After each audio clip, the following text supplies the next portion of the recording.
Okay भाई, Chelsea Partha आवाज आ रही ना? हाँ सर।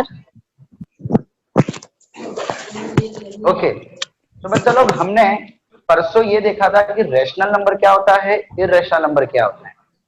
हमने कुछ नंबर देखे थे, हमने उसको terminating, non terminating, recurring, non recurring, इन सब चीजों में उसको डिवाइड किया था।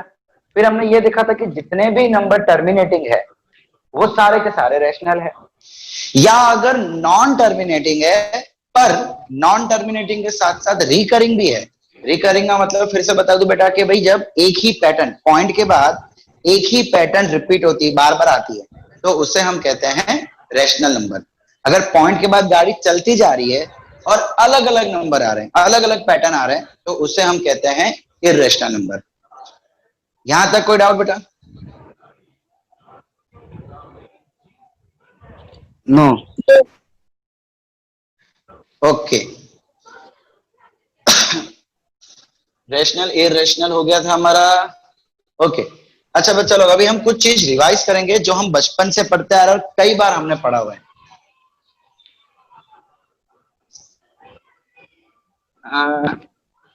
नेचुरल नंबर क्या होता है? नेचुरल नंबर्स, यस, 1 से चालू हो रहे हैं, 1 2 3 एंड गोज ऑन। इन पूरे को हम नेचुरल नंबर कहते हैं, इनफाइनाइट तक, और इसको हम लिखते हैं कैपिटल एन से, नेचुरल नंबर। फिर उसके बाद आता है होल नंबर, जीरो से स्टार्ट होता है, यस भाई, ये सब हम बहुत बचपन से पढ़ते आ रहे हैं, ठीक है, कोई नई चीज नहीं है। इसको हम डिनोट करते हैं कैपिटल डब्ल्यू से। फिर होल नंबर के बाद आता है इंटीजर। इंटीजर में क्या होगा? हाँ, ये तो होगा ही होगा, साथ में माइनस नंबर्स भी आ जाते हैं। अब इसका मतलब हो क्या रहा बेटा कि जितने भी नेचुरल नंबर है वो सारे के सारे होल नंबर भी, जितने नेचुरल नंबर है सारे के सारे होल नंबर है, और जितने भी होल नंबर है वो सारे के सारे इंटीजर भी है।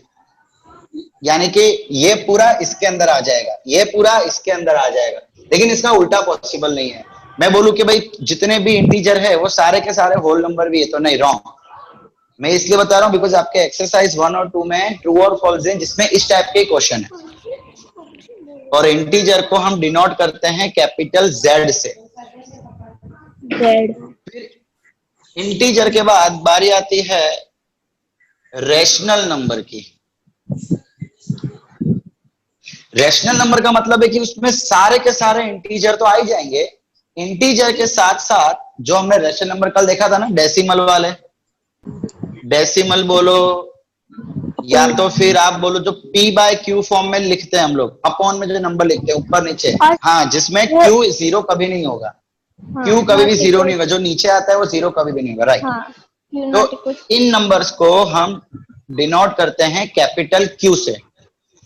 देखो ये सारे के सारे इसके अंदर, ये सारे के सारे इसके अंदर, मतलब नेचुरल नंबर तो ऑटोमेटिकली जेड के अंदर आ गया, ये सारे के सारे नंबर इसके अंदर, मतलब ये तीनों इसके अंदर आ गए। और इसके आगे बढ़े तो इसके आगे फिर आ जाता है रियल नंबर। भाई रियल नंबर का मतलब है कि जिसमें सारे के सारे रेशनल नंबर आ गए, क्यू, सारे के सारे रेशनल नंबर आ गए, और उसके साथ जितने भी इर्रेशनल नंबर है, इरेशनल हमने कल देखा था लास्ट टाइम कि पॉइंट के बाद जिसकी गाड़ी चलती रहती है, उन सभी वो सारे नंबर जो है रियल नंबर के अंदर आ जाएंगे, और रियल नंबर को हम डिनोट करते हैं कैपिटल क्यू से, सॉरी कैपिटल आर से, ठीक है। इतना याद रखना, बिकॉज इस क्वेश्चन से बेटा ट्रू और फॉल्स काफी सारे निकल के आते हैं, या फिल इन द ब्लैंक्स काफी सारे आपके एग्जाम में पूछे जा सकते हैं, so please make it clear. Okay, अब बेटा जरा हम स्टैंडर्ड 8th में, अगर मैं फर्स्ट चैप्टर आपका याद करूं रेशनल नंबर वाला, तो उसमें आपको क्वेश्चन आता था find 3 rational numbers between 3/2 and 5/2। इस टाइप का क्वेश्चन आपको 8th में भी था। तो 8th में जो जो बच्चा मेरे से सीखा हुआ है उसको मैंने एक शॉर्टकट मेथड सिखाया। देखो आपको आपके बुक में ना एक ऐसी मेथड दी है, a plus B divide by 2। A का मतलब ये, बी का मतलब ये, इन दोनों को प्लस करो, डिवाइड बाय 2 करो, फिर जो आंसर आएगा, सपोज आंसर आया आपका सी, सपोज करो इसका आंसर आया सी, तो फिर सी प्लस बी करो, डिवाइड बाय 2 करो, और वापस सी प्लस ए करो, डिवाइड बाय 2 करो। फिर जो आंसर आया, चलो मैं उसको बोलता हूं डी, और इसके आंसर को बोलता हूं ई, सपोज। तो फिर डी प्लस सी करो और डी प्लस बी करो। बहुत जफा मारी थी यार, कंफ्यूजन बहुत था। एंड बेटा देखो फ्रैक्शन आ रहा है, फ्रैक्शन को प्लस करना, मल्टीप्लाई करना, मतलब मैं ये नहीं बोलूंगा कि डिफिकल्ट है इजी, लेकिन कैलकुलेशंस जो है ना बहुत कंसंट्रेशन के साथ चाहिए। तो हम क्या करते हैं, हम एक शॉर्टकट मेथड यूज करते हैं। हम ये मेथड यूज ही नहीं करेंगे। कोई भी बोले ना कि हम जो मेथड यूज कर रहे हैं गलत है, तो उसको टेक्स्ट बुक का एग्जाम्पल नंबर 2 दिखा देना। बिकॉज हम जो मेथड यूज कर रहे हैं वो कोई नवी मेथड नहीं है, वो आपके टेक्स्ट बुक में एग्जाम्पल नंबर 2 में यूज की हुई है। सब आपको देखो, ये जो मेथड करने जा रहे हैं ये सिर्फ एक तरीका है आंसर लाने का, बाकी इसमें कुछ भी लॉजिकल नहीं है। Are you getting what I am saying? सिर्फ आंसर लाने का तरीका है। हमको जितने भी नंबर ढूंढने को कहे जाएंगे, हम उसमें ना एक प्लस कर देंगे। मुझे 3 नंबर ढूंढने को बोला है तो मैं 3 में +1 कर दूंगा। 3 + 1 हो गया, क्या आंसर आएगा? 4। अब जो भी मेरा आंसर आया ना, वो मैं इन दोनों के साथ मल्टीप्लाई एंड डिवाइड कर दूंगा। भाई मुझे जो रैशनल नंबर ढूंढने हैं वो 3/2 और 5/2 के बीच में ढूंढने हैं, बिटवीन 3/2 एंड 5/2। तो मैं क्या करूंगा, प्लस करने के बाद जो भी आंसर आया उसको दोनों के साथ मल्टीप्लाई डिवाइड कर दूंगा। अब मेहरबानी करके कटिंग मत करना, कैसा 2 जा कट जाएगा, फिर वो कट जाएगा, फिर ये कट जाएगा, नहीं, कटिंग नहीं करनी। प्लस करके जो भी आंसर है उसको सिंपली मल्टीप्लाई डिवाइड कर दो। ऊपर ऊपर का मल्टीप्लाई, नीचे नीचे का मल्टीप्लाई।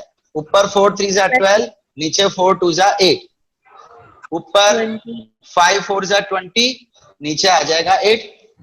हमें कितने नंबर लिखने? 3। इसके बीच के कोई भी 3 नंबर आप लिख लो, जैसे कि 13/8, 12 के बाद 13, 14, 15, 16, 17, 18, 19। बस मुझे आंसर में 3 ही चाहिए, बट मैंने आपको बताया कि ये सारी पॉसिबिलिटी है, सारी की सारी। तो आप इनमें से कोई भी 3 लिख लो, कोई भी 3, आपके जो मर्जी हो। चलो मैं ये लिख लेता हूं, चलो, तो ये 3 मेरे आंसर। सर डाउट है। बोलो बेटा। सर कभी कभार 5 का होता है, उसमें रेशनल नंबर 3 ही निकलता है। 5 रेशनल नंबर लिखने का होता है तो उसमें इसमें 3 ही निकलता है कभी कभार। नहीं, पॉसिबल ही नहीं, पॉसिबल ही नहीं, उस पॉसिबल ही नहीं है। अब एक चीज और, ये चीज यूज करने के लिए एक कंडीशन है कि डिनोमिनेटर दोनों का सेम होना चाहिए। मान लो कि डिनोमिनेटर सेम नहीं है, आपको बोला है एलसीएम करेंगे। हाँ, सिंपल सी बात है, एलसीएम कर लेंगे, पहले एलसीएम करेंगे, बाद में ये सर सीखा था ये पहले। हाँ, ये 8th में हम सीख चुके हैं सेम चीज। Find 5 rational numbers between 7/5 and 8/3। Suppose अगर ऐसा कोई क्वेश्चन, अब इसमें डिनोमिनेटर 5 है, इसमें 3 है, तो पहले तो हम इन दोनों का एलसीएम लेके डिनोमिनेटर को सेम बनाएंगे। तो भाई 5 और 3 का एलसीएम अगर आप करोगे तो आई थिंक एलसीएम सबको आता होगा। क्या आएगा? 5 3 जा 15। भाई एलसीएम निकालना आता है ना? हाँ सर 15 आएगा। हाँ रुको, मैं थोड़ा आपको हाँ देखो एलसीएम निकालेंगे भाई। 5 1 3 3 1 1 कितना आया? 5 3 जा 15। मैं ऐसा मान के चल रहा हूं कि हम सबको एलसीएम निकालना आता है। सो यहाँ पे 15 आने के लिए 3 3 मल्टीप्लाई, सो 21/15। यहाँ पे 15 लाने के लिए 5 5 मल्टीप्लाई, सो 5 8 जा हो जाएगा 40/15। सो ये आ गए मेरे 2 नंबर। अब हम ये वाली मेथड करेंगे। जितने भी नंबर ढूंढने होते हैं उसमें +1, हमको कितने नंबर ढूंढने हैं 5। सो हम क्या करेंगे 5 + 1 करेंगे 6। इस 6 को इन दोनों के साथ मल्टीप्लाई डिवाइड कर देंगे। 21/15 इंटू 6/6, 40/15 इंटू 6/6। अब ऊपर ऊपर का मल्टीप्लाई, नीचे नीचे का मल्टीप्लाई। सो भाई ये हो जाएगा 126 और नीचे हो जाएगा 90। ये हो जाएगा 240 और नीचे हो जाएगा 90। कटिंग मत करना, ये क्वेश्चन में मेहरबानी करके कटिंग मत करना। तो देखो अब हमें क्या करना है, इन दोनों के बीच के लिखने, कितने 5 आंसर लिखने हैं। तो भाई आप इन दोनों के बीच के कोई भी लिख दो। 127/90, 128/90, 129/90, 130/90, या इसके पहले के लिखने तो इसके पहले के भी लिख सकते हो। 239/90, 238/90, इसे बहुत सारे लिख सकते हो, बहुत सारे। हमें बोले गए 5 है तो हम 5 ही लिखेंगे। मैंने फिलहाल 6 लिख दिए, कोई बात नहीं, एग्जाम में हम सिर्फ 5 लिखेंगे। अब अगर आपका कैलकुलेशन पूरी तरीके से राइट है तो जरूरी नहीं है कि आपका जो आंसर आ रहा है वो टेक्स्ट बुक के पीछे वाले आंसर से मैच करे ही करे। प्लीज मार्क माय वर्ड्स, पीछे वाले आंसर्स, सिर्फ और सिर्फ इस क्वेश्चन के लिए पीछे वाले आंसर्स आपके आंसर से अलग होंगे। अब यार कोई बच्चा आ रहा है, कोई टीचर आ रही है, बोल रही है कि बेटा ये गलत किया है आपने, अब उनको प्रूव करना है कि मेरा आंसर राइट है। कैसे प्रूव करोगे? हाँ बेटा मैं ये कह रहा हूँ कि भाई अगर मान लो कि मुझे चेक करना है कि मैंने जो आंसर निकाला है वो सही है, या अगर मान लो आपको फ्रेंड आपको बोल रहा है कि तूने रॉन्ग किया है, उसको प्रूव करना है कि नहीं मैंने सही किया है।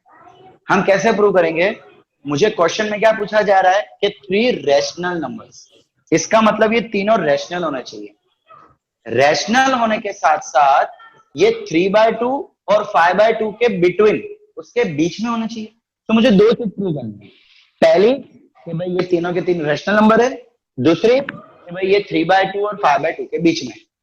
अब देखिए 3/2 अगर मैं इसको डेसिमल में कन्वर्ट करूं, 3/2, भाई डेसिमल में कन्वर्ट करना है तो हम क्या करेंगे, सिंपली ऊपर 3 है, मैंने लास्ट टाइम बताया था ना, लास्ट टाइम जो शुरुआत हुई थी यहीं से बताया था कि अपॉन वाले का आंसर निकालना है तो उसको डिवाइड कर दो और 90 डिग्री से घुमा दो, 90 डिग्री राइट साइड।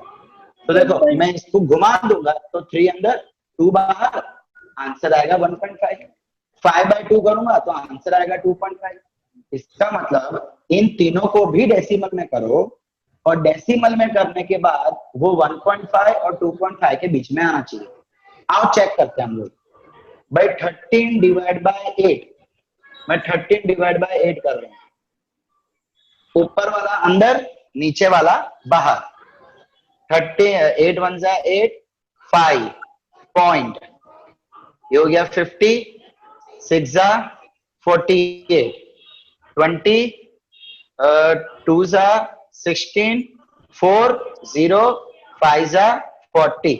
इसका आंसर क्या आया 1.625। देखो पॉइंट के बाद गाड़ी रुक गई तो रैशनल नंबर हो गया। उसी के साथ साथ देखो ये 1.5 और 2.5 के बीच में है, 1.6 है। सो भाई 1.5 के बाद ही 1.6 आता है ना। हाँ इसका मतलब ये वाला राइट है।